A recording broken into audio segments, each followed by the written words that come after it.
Bom, passo a palavra ao Marcelo, então.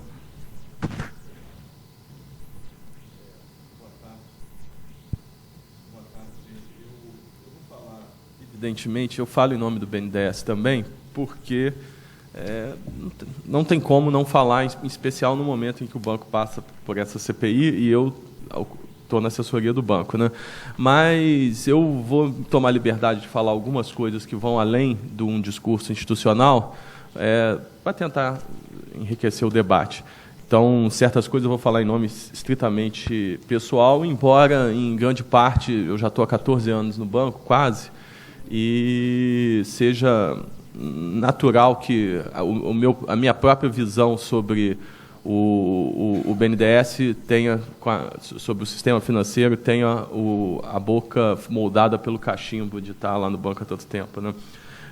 Eu diria o seguinte, eu vou começar com uma reflexão que é sobre o que justifica a existência de bancos de desenvolvimento, e ela tem um aparente consenso que é relativamente raro na ciência econômica, é que tanto uma visão mais liberal quanto uma mais keynesiana são a favor da existência de bancos de desenvolvimento. O argumento central é que os bancos devem focar a sua atuação naquilo que se chama de falha de mercado. Evidentemente, a grande divergência vai estar em torno do que são essas falhas de mercado, né? O termo falha de mercado ele vem de uma abordagem mais liberal que entende que o mercado ele é uma instituição, ele é uma forma de organização social que funciona muito bem, ele é autoajustável e autorregulado. A ideia clássica que tomaram lá de uma citação que o Adam Smith fez e que depois ganhou o mundo e é repetida ad nauseam, que é a da mão invisível, né? Que é uma ideia muito estilizada e que pressupõe que o mercado ele é uma forma que traz eficiência e que o Estado deve intervir nele, o mínimo, porque o Estado traz, ao entrar no mercado, ele traz ineficiência. E aí, só que eles reconhecem que tem alguns tipos de situações em que o mercado não consegue funcionar bem. Esse é o caso, atualmente, da questão ambiental, é o caso clássico do investimento em infraestrutura e também o investimento em inovação. Mas o pressuposto é o pressuposto de que o mercado ele não funcionar bem é a exceção, né? Eu diria que, numa visão alternativa, a principal diferença é que não há essa dicotomia entre a atuação do mercado e a atuação do Estado. Na verdade, todas as duas formas são organizações coletivas dos seres humanos, sendo que o mercado enfatiza mais a competição e o Estado as formas de cooperação entre os seres humanos. Mas em todas as relações humanas está sempre presente, em diferentes doses, tanto a cooperação quanto a competição.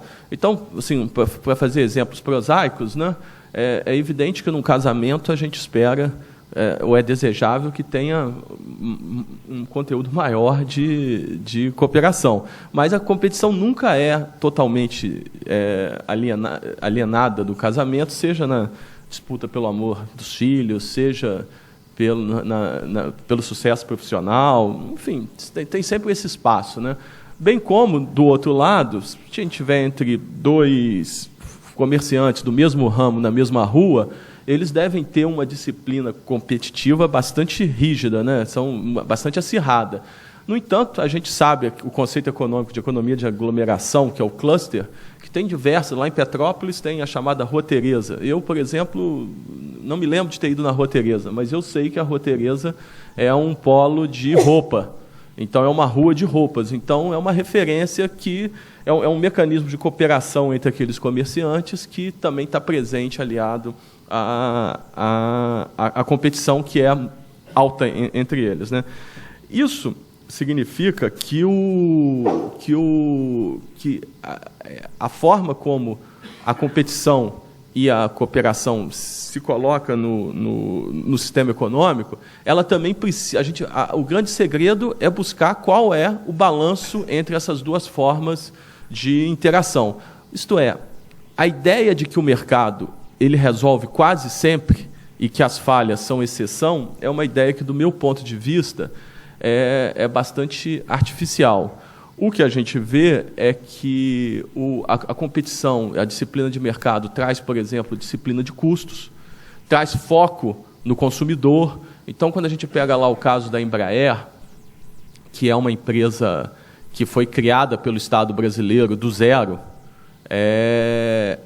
e que se beneficiou das tecnologias desenvolvidas por um instituto universitário militar, que é o ITA, da mão de obra que o ITA formou, e ela, no final dos anos 80, ela estava com as finanças em frangalhos. A sua privatização permitiu que o setor privado desse disciplina de custo e pegasse toda a tecnologia que tinha sido produzida pelo Estado e desse um foco de mercado, e a Embraer ganhou o mundo com isso. Mas, mesmo assim, para ganhar o mundo, ela precisou do apoio do Estado, em particular dos financiamentos à exportação de bens de capital, dado pelo BNDES. Então, esse é um caso muito bem sucedido no Brasil, mas existem outros, como o caso da Embrapa, que permitiu a conquista do Cerrado, que é onde vem grande parte das nossas fontes de divisa atualmente, né? Que também é uma ação do Estado promovendo tecnologia, correção de problemas de solo e de uma série de agricultores que saíram lá do sul do país e ganharam. E daqui a pouco não me assustarei se eles resolverem também ir para a África, levar as empresas brasileiras para fazer esse tipo de produção, né? Então, nesse sentido, os bancos públicos eles têm um papel que é o papel de tomar um risco, seja por conta do prazo, como é o caso de infraestrutura, seja por conta das possibilidades do risco de mercado propriamente dito, né? Ou tecnológico, que o setor privado não é capaz de tomar. Então, quando um banco de desenvolvimento está financiando a internacionalização de uma empresa por meio de uma participação acionária, como o BNDES fez nos últimos anos, no caso da JBS, da Marfrig, da Fibria, seja quando ele está financiando as despesas de inovação das empresas que estão aqui instaladas, ou quando ele está financiando a infraestrutura de longo prazo, com 25 anos de prazo, ele está fazendo com que esse risco seja diluído no portfólio de um banco público, de um banco que tem a capacidade de receber do Tesouro os empréstimos que o BNDES recebeu.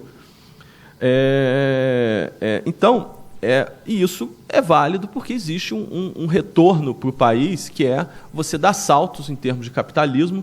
Para ter uma ideia, o Brasil, o café fez um sucesso, foi um sucesso para o país, construiu a indústria do Estado de São Paulo. No entanto, a maior parte dos lucros do café ficavam com as traders italianas. Hoje, o Brasil tem empresas globais no setor de carnes, porque houve empresários querendo buscar isso e houve um apoio via participação acionária do BNDES para tornar isso possível, coisa que seria muito mais difícil, pelo menos esse grande salto de internacionalização, caso um banco público não tivesse tomado essa iniciativa, né?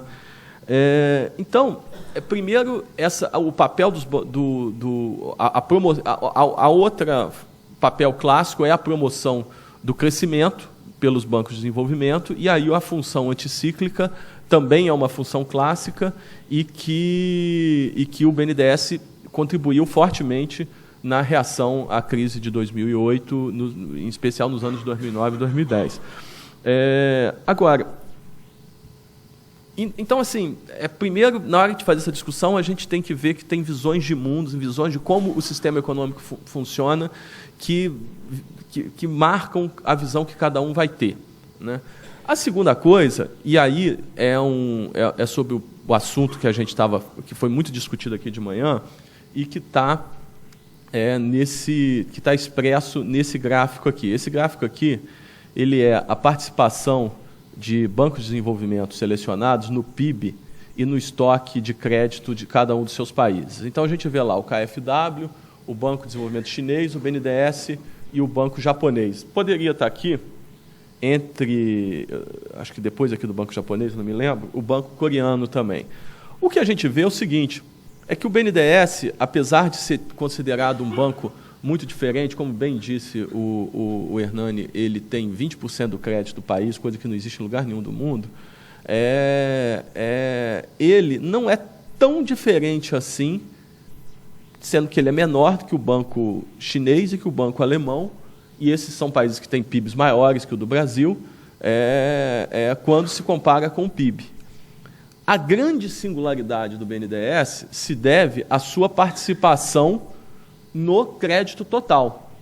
E isso ocorre por um motivo muito simples. Todos esses países têm um crédito total que é maior do que o seu PIB. Em particular, o Japão é bem maior. E o Brasil não. Ele tem 50% de crédito em relação ao PIB. Isto é, a gente é uma economia de restrição de crédito. Apesar da gente ter, como também foi dito aqui de manhã, um sistema financeiro muito sofisticado, ele é um sistema que é muito focado no curto prazo e que os juros altos fazem com que ele tenha uma capacidade de se expandir, que aumentou muito na última década. Para se ter uma ideia, o estoque de crédito em relação ao PIB era de menos de 30% no início do século XXI, e atingiu agora, recentemente, a casa dos 50%. Então, o BNDES ele tem uma função ele tem uma função particular em relação aos seus pares no mundo, que é o de prover o crédito basal, o crédito de longo prazo basal. Então, tem uma série de créditos, por exemplo, financiamento a máquinas e equipamentos no Brasil, ele é feito pelo BNDES, ele não é feito pelas instituições privadas. E esse é um tipo de financiamento que, tradicionalmente, ocorre pelos bancos, pelo setor privado, porque ele tem uma garantia muito boa, que é o próprio bem.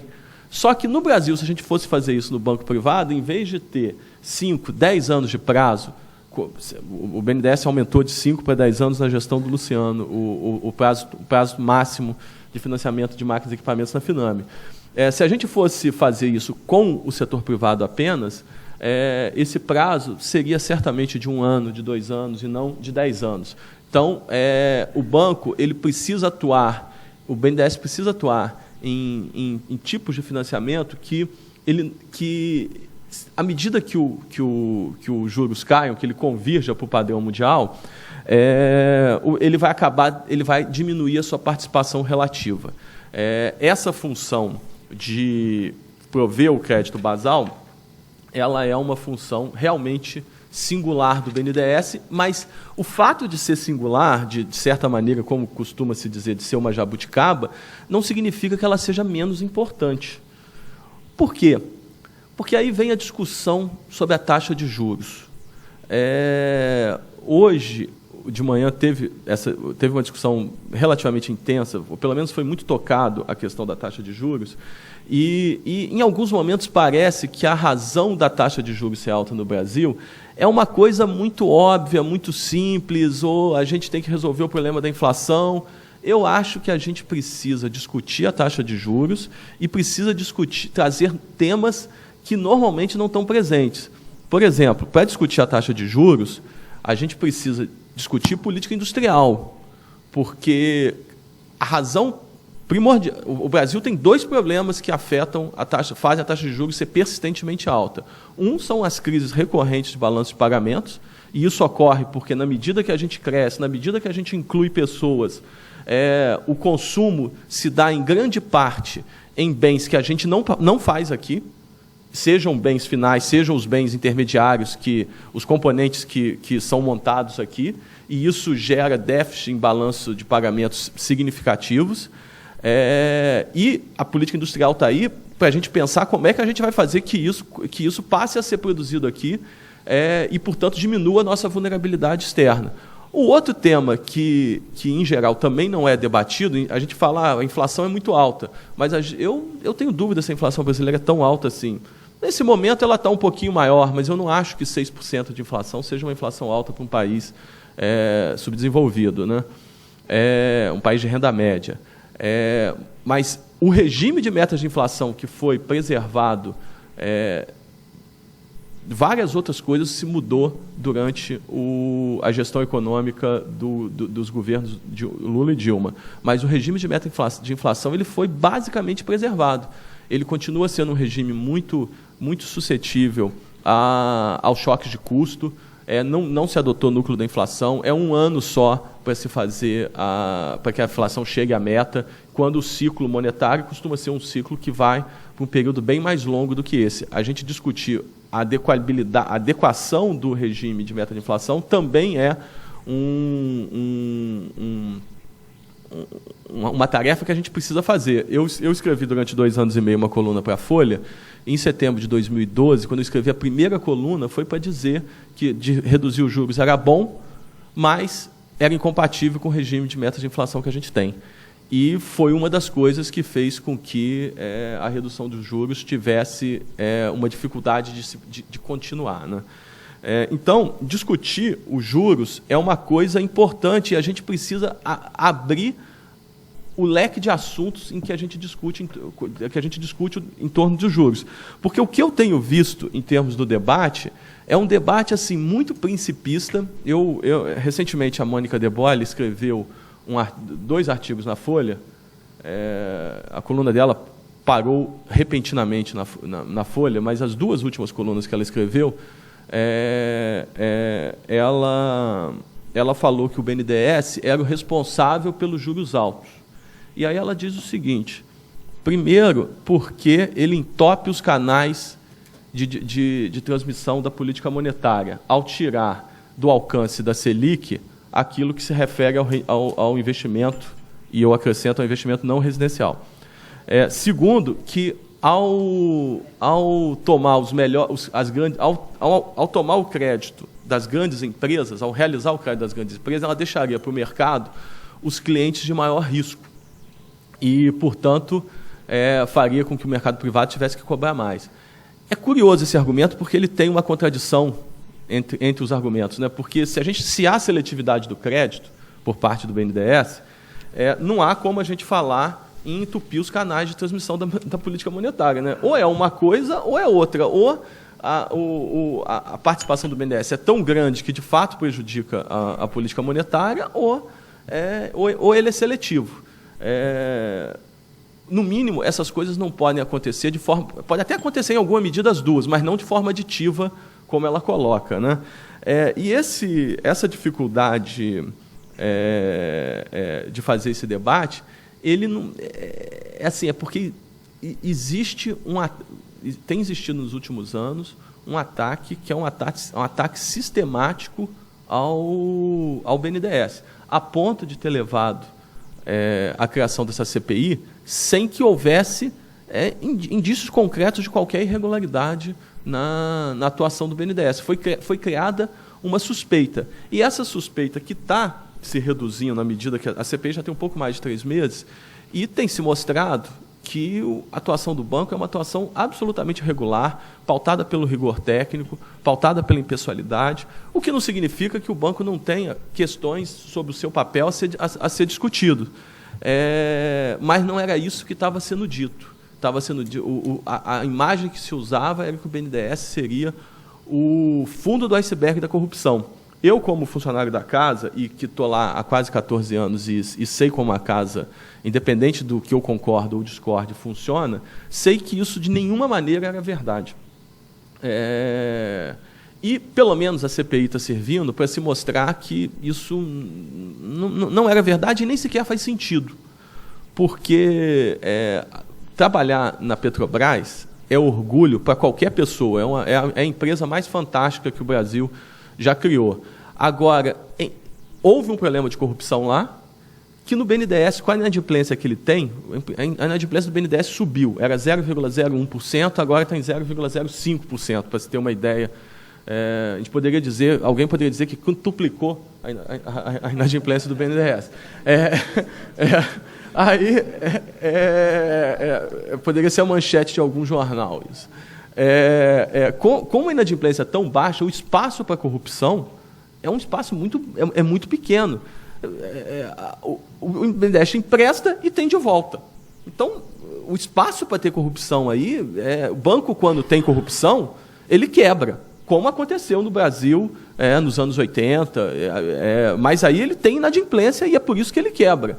Quando ele tem de volta, não estou dizendo que não possa haver, mas o espaço é muito menor. Não faz sentido comparar, dizer que quando olhar o BNDES vai ser muito maior a corrupção do que na Petrobras. A Petrobras faz compras diretas. Ela, sim, tinha um potencial para se fazer isso, e isso não é nenhum demérito aos funcionários da Petrobras, eu estou dizendo que é de natureza distinta, né?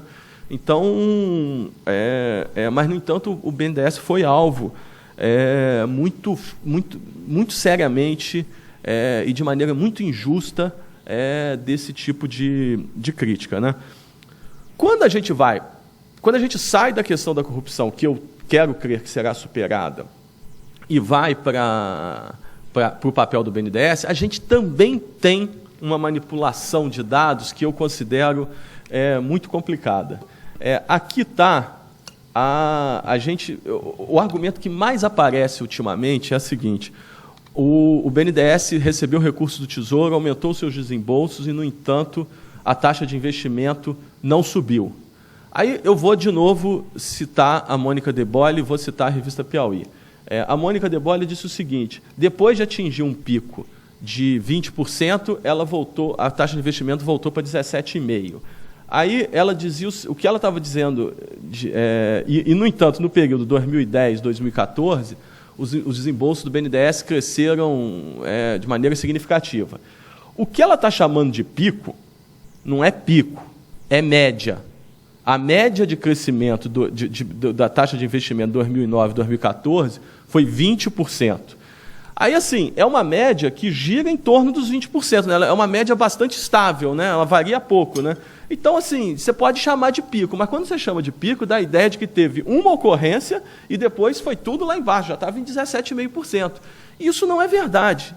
Quando a gente compara com a média de 2000 a 2008, era 17%, ou seja, os empréstimos do Tesouro para aumentar as fontes de recursos do BNDES, eles ocorreram para financiar um aumento do investimento que foi de 3 pontos percentuais do PIB, num período em que o PIB estava crescendo de maneira expressiva. E isso é uma coisa, assim, o BNDES, o recurso que ele faz, os recursos do BNDES, eles vão para equipamentos, máquinas, obras civis e capacitação empresarial, que é o caso da inovação, que é o caso da internacionalização. O BNDES, ao contrário dos bancos privados, ele não financia finanças. Ele financia investimento, propriamente dito. Investimento físico ou em capacitação empresarial. A revista Piauí fez uma coisa pior, porque a gente deu para ela, a gente deu para a repórter que fez a matéria sobre o BNDES, que se chamava O Ralo. Olha a forma como estava sendo colocado as coisas. A gente deu para ela essa série histórica. Aí o que ela fez? Ela pegou o ano de 2008, que é o ano que antecede o início dos empréstimos ao BNDES, e disse o seguinte: pois mas em 2008, antes de começar, estava em 19% a taxa de investimento, e depois não passou de 20%, portanto não subiu muito. Só que 2008 era o ano que estava acelerando o investimento. Foi o ano que o BNDES que as fontes que o BNDES tinha tradicionalmente se mostraram insuficientes. Antes, se excluir 2008, essa média, 2000 a 2007, dá 16,7%. Então, esse tipo de manipulação de dados simples, né? Porque isso aqui é um dado que todo mundo conhece. Todo mundo sabe que o investimento é também uma variável de natureza mais volátil do que o crescimento. Em geral, quando o crescimento está subindo, está se acelerando, ele cresce mais, e é por isso que a taxa de investimento sobe, e quando o crescimento está se desacelerando, ele também cai mais, porque a principal variável que afeta o investimento é a demanda, é a expectativa de demanda.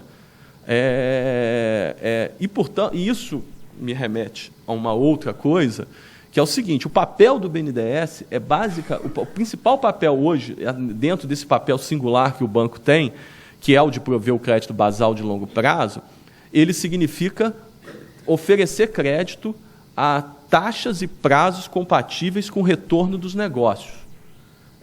TJLP, IPCA mais 7% não é compatível, como disse o Demian de manhã, com quase negócio nenhum. Então, a gente precisa prover um crédito que seja compatível com o retorno esperado dos negócios e, portanto, o que é mais ou menos o que acontece com as taxas de juros internacionais. É isso que a TJLP busca fazer. Ela busca, como a Selic é alta, como os juros são altos, você precisa ter algo que proteja o investimento, que priorize o investimento. A TJLP, a diferença entre ela e a Selic é uma maneira de priorizar o investimento frente ao consumo. E isso tem uma razão de ser, porque o investimento gera hoje renda e emprego, e no futuro ele vai gerar capacidade produtiva que permite ao país manter um nível de crescimento maior com inflação baixa. É por isso que se prioriza o investimento. Essa função. No entanto, colocar todo o peso da taxa de investimento no BNDES, ela é sem dúvida uma taxa, um papel fundamental, um papel necessário, mas ele não é suficiente. O BNDES é decisivo para permitir que o país supere desafios de desenvolvimento, permitir que a gente tenha uma taxa de investimento que não seja tão menor do que seria quando a gente olha para um crédito o mercado de crédito que é tão focado no curto prazo, mas ele não pode tudo. O investimento é comandado principalmente pela demanda.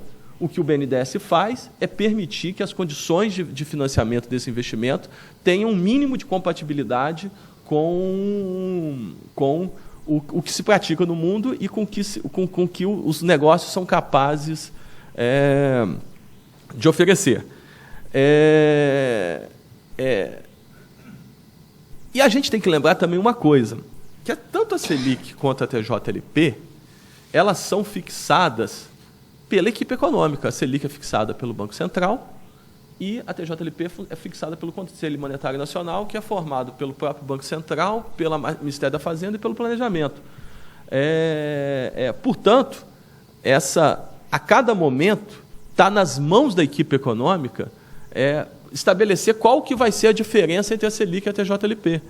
Está na mão da equipe econômica cotejar o grau de prioridade que se quer dar a cada momento ao investimento frente ao custo fiscal que isso gera. O que a gente não... E isso, enfim, foi feito de uma maneira até o ano passado, está sendo feito de outra maneira a partir desse ano. E o banco procura se adaptar a esses mandatos que a equipe econômica exige dele. E procura fazer isso com eficiência. Da mesma maneira que, nos anos 90, o mandato foi de fazer as privatizações. Mesmo tendo muita gente que discordava disso lá, o banco foi capaz de tocar esse processo com uma relativa, com relativo sucesso, né? Então, o papel do BNDES, a institucionalidade que o cerca, é uma institucionalidade bastante flexível, seja do ponto de vista das suas missões. O Demian de manhã falou, o BNDES ajudou a formar as estatais pelo financiamento, depois ajudou a formar a indústria de base, ajudou o setor industrial como um todo no período de substituição de importações, depois foi para a questão das exportações. As exportações que hoje, nessa guerra política tão intensa que o Brasil está vivendo, é um papel que está sendo questionado. É muito comum o discurso de que o banco, ao financiar exportações de bens e serviços de engenharia, isso estaria ocorrendo às expensas dos investimentos no Brasil. E isso é um absurdo. O financiamento das exportações, que é algo que todos os países fazem e colocam subsídios para isso, e o BNDES cobra taxas maiores do que as taxas de outros bancos, porque é o que dá para, é o que a gente consegue fazer, é muito relevante financiar as exportações, porque essas exportações elas geram emprego, renda e geram divisas, sendo que o balanço de pagamentos é a principal restrição ao crescimento. Portanto, ela não ocorre às expensas dos investimentos internos. É pelo contrário, o financiamento das exportações ele é um fator fundamental para que a gente tenha uma capacidade de crescer maior. Ele consegue facilitar as condições para o crescimento e, portanto, é o crescimento que permite que a gente invista também aqui para suprir as nossas carências internas, seja de infraestrutura, seja de bens, de serviços públicos como educação e saúde. Então, essas comparações que se fazem entre o apoio e os subsídios que se faz às exportações e a outros programas, o Bolsa Família é o que mais se gosta de fazer, são comparações que não guardam essa racionalidade básica de que uma coisa não está indo contra a outra, ela está indo a favor. São coisas que andam juntas, né? Então, enfim, o que eu tinha para falar sobre o papel do BNDES e sobre essa institucionalidade era isso. Tem uma última coisa que eu também gostaria de tocar, que é um outro assunto que o banco tem sido muito atacado, que foram os investimentos, os grandes investimentos em renda variável que ocorreram nos últimos anos. E hoje existe, inclusive, gente que defenda que um banco de desenvolvimento não deve atuar em renda variável, pelo menos, se atuar, que atue apenas com os fundos que investem em pequenas empresas. A BNDESPAR, que é a subsidiária de participações do BNDES, ela atua com fundos de investimento e ela atua com grandes empresas. Ela tem uma atuação que visa a fomentar o mercado de capitais, sempre trazendo novas empresas e novos investidores.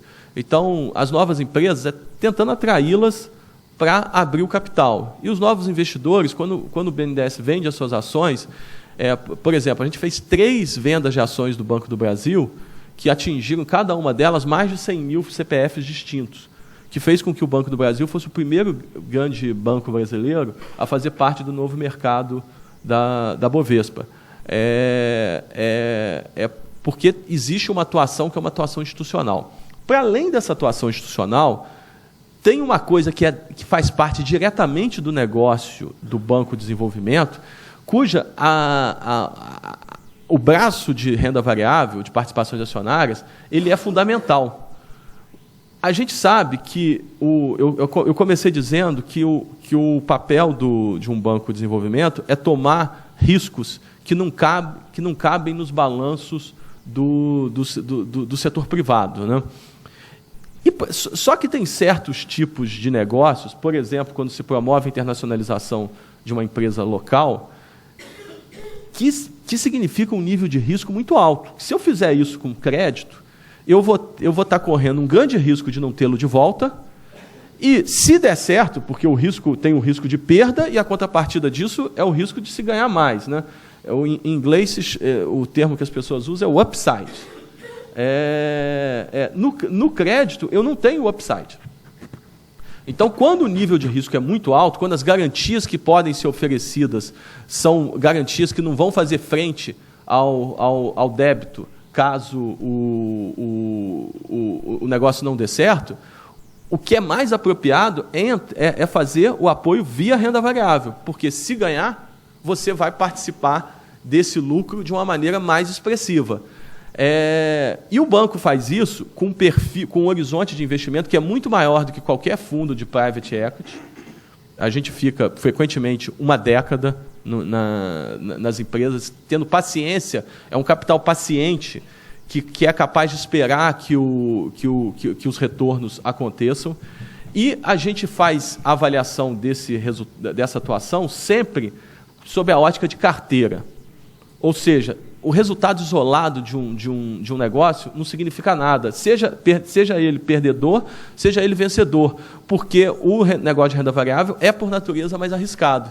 E quando a gente olha para a carteira, o que a gente vê foi que de 2007 a 2014, o BNDES teve quase 25 bilhões, a BNDESPar deu quase 25 bilhões de lucro para o BNDES. Tendo 20% do ativo total do banco, respondeu por cerca de 40% dos lucros do banco. Ou seja, ela contribui para que o BNDES possa ter um spread menor nas suas operações de renda fixa, de empréstimo, né? E, além disso, ela contribui para que o BNDES possa participar de empreitadas empresariais que vêm do setor privado, que busca a avaliação do BNDES sobre a conveniência ou não, se vale a pena ou não participar desses negócios, e que são planos empresariais que buscam objetivos capitalistas sempre desafiadores. Isso vale para as empresas de commodities que o banco participou, e é claro que é justamente porque foram iniciativas que partiram do mercado que a atuação do banco esteve muito voltado, nesse caso, para os setores tradicionais, porque eram nesses setores que a gente tinha empresas brasileiras capazes de dar esse salto. Se eu pudesse, se tivesse empresários brasileiros para comprar a Volvo, eu acharia ótimo. Como se a Samsung tivesse à venda, eu também gostaria que tivesse um empresário brasileiro e que o BNDES tivesse apoiado, mas isso não tinha empresários brasileiros e a Samsung não estava à venda também. Então, é mais difícil entrar no setor de microeletrônica. Mas, ainda assim, o banco teve diversos investimentos em empresas de tecnologia, particularmente as de software, a Lynx e a TOTOS, que foram muito bem sucedidas, que começaram no mercado nacional e agora começam a fazer a internacionalização. O setor de software é um setor que o Brasil tem uma capacitação maior do que usualmente tem na indústria.